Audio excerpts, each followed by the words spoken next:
Hello, welcome to the Trews. The Apple iWatch thing comes out soon. On the Trews today, we're going to tell you why you should never buy one because it's contributing to the destruction of the planet and the destruction of your own privacy. Smartwatches have been dominating tech exhibitions this year. Why would smartwatches have been dominating tech exhibitions? What possible motivation could there be? I mean, how many times a day do you look at your barren wrist and go, I need a smartwatch here, not just a magnificent articulate hand which I can reach out and touch other human beings with, or indeed a conventional watch. I want a smartwatch. Why? Sales of smartphones and tablets have reached a plateau, and companies seem to have agreed that technology to be worn on the wrist is the logical next step. The reason companies have agreed that technology to be worn on the wrist is the logical next step because those companies exist solely to make profit and they've sold us everything else. There are already a number of smartwatches on sale in stores. This one from Samsung, for example. Why is the news doing a watch advert? The Apple Watch is the most advanced timepiece ever created. So what? Who cares? I mean, if you need something or you don't, it doesn't matter. Like, say I take this teddy bear from a food bank and put a glass on his head, like stuff him in there like that, and then place him in a teacup and say, this teddy bear is the most cup glass related teddy bear ever created. He's available now. I think, ooh, still useless, isn't he? So what exactly can the Apple Watch do? It has to be connected to an iPhone to work. Don't do anything independently. It only does stuff that your bloody iPhone does. You've got to have the iPhone already to have it. Myself, I bowed on the whole iPhone thing. I've still got one. I bought 4, I bought 5, and then they said 6. And I'm like, no more. This stops here. I can't justify to myself buying these pointless things in this endless spiral of consumerism that leads to nothing but the destruction of the planet, enslaved workers around the world, and massive profits for Apple who don't pay proper tax on it. You can then make calls and see emails and texts on your wrist. The watch can be used as a mobile wallet to pay for things. Interesting. A mobile wallet, you say? Monitoring our transactions, are you? Yeah, and then we wondered if you wouldn't mind having another little mobile wallet inserted in your eye. Another little mobile wallet inserted in the core of your being so we can spy on your every single action. Hey, you can trust us at Apple. It's not like there was the iCloud scandal where we leaked nude photos of the most private, intimate moments. Also, Apple was one of the first companies accused of participating in the NSA's PRISM data mining initiative. Now let them spy at you through your wrist. And now I can actually control the garage door remotely with my watch. So open the door, it's going to send the command to my garage door, and it should open. There it goes. Under what circumstances would it be beneficial to open your garage door if you ain't there? Stop the meeting! Yeah, are you alright, mate? Yeah, I'm just gonna open the garage door. See, look, I've opened the garage door. Hey, there's some lads nicking my Flymo! And it can monitor your health and fitness. Developers have created a vast array of healthcare devices and accompanying applications. You know this comes from a meeting where people have gone, what do people care about?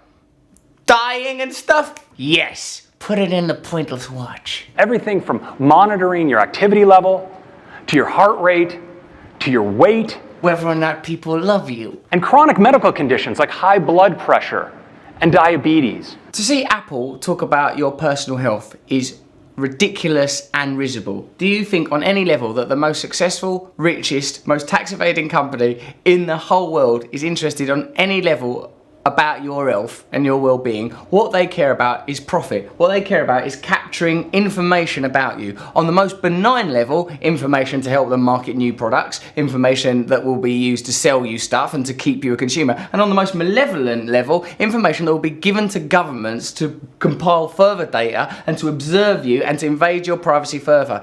What about Apple makes you think they have meetings where they go, how can we help people today? I'm really worried about people's health. They don't have those conversations at Apple. All they want is your money. Their cases are made from 18-karat solid gold.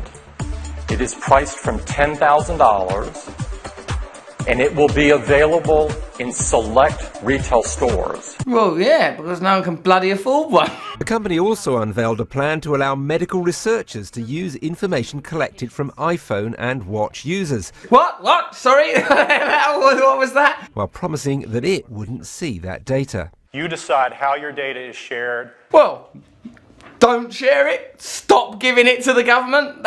Could I be any clearer? Let's face it. Great big corporations like Apple get massive tax breaks because they work in harmony with governments. The NSA secretly connected internet material included search history, the content of emails, file transfers, live chats from companies such as Google, Apple and Facebook. The net effect is if you are a law-abiding citizen of this country, going about your business and your personal life, you have nothing to fear. Let's hope you ain't got nothing to fear, William Hague. Let's hope you've not got no skeletons in the cupboard. Nothing to fear about the British state or intelligence agencies listening to the contents of your phone calls or anything like that. Indeed, you'll never be aware of all the things those agencies are doing. Edward Snowden said, the GCHQ, our British version of NSA, Snowden says it's worse than NSA, that they tapped into fibre optic cables and are spying on our information worldwide. You know, people question Edward Snowden. Edward Snowden, is he a hero or is he a villain?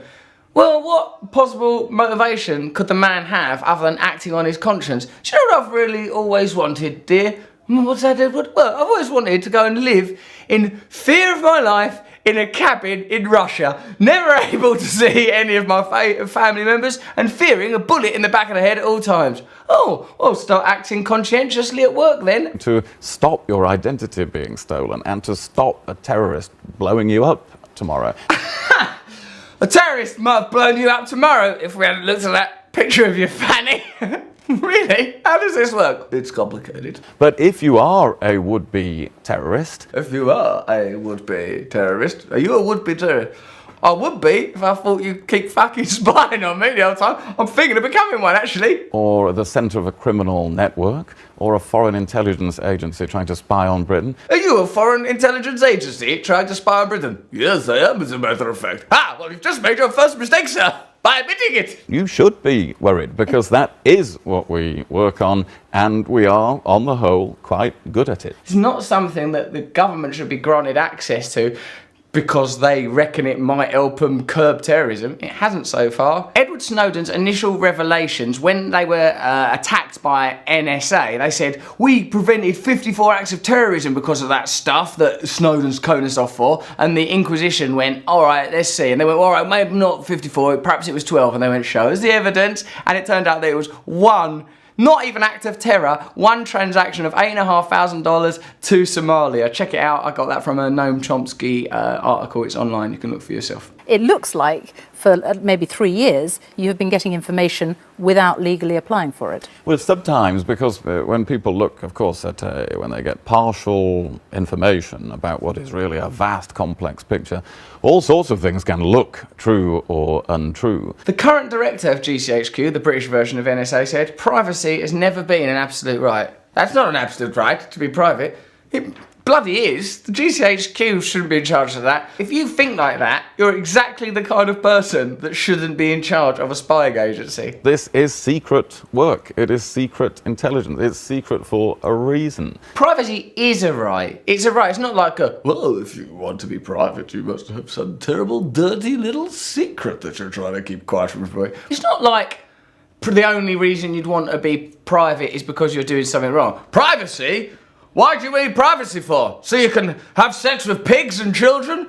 Well, no, so I can tell people I love that I love them, so I can have private jokes with my friends, so I can develop and cultivate ideas and theories that I'm uncertain about and unsure about and share them with people that I intimately love and trust before the government gets hold of it. You're weird.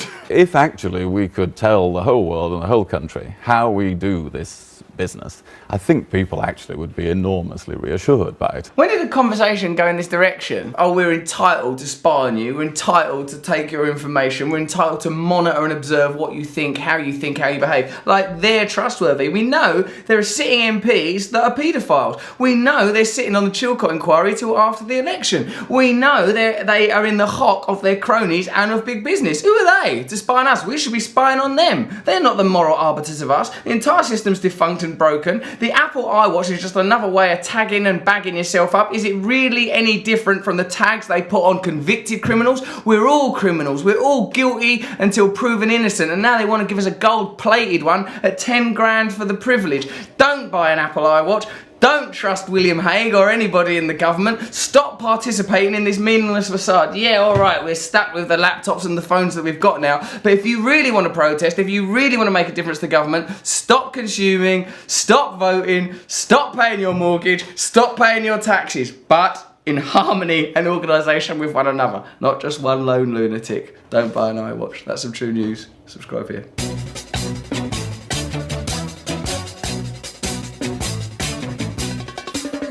Is a tool that is abused to fool you and to leave you scared and confused. Trews is like the news. If the news was true, I want some Trews. Let's have some Trews.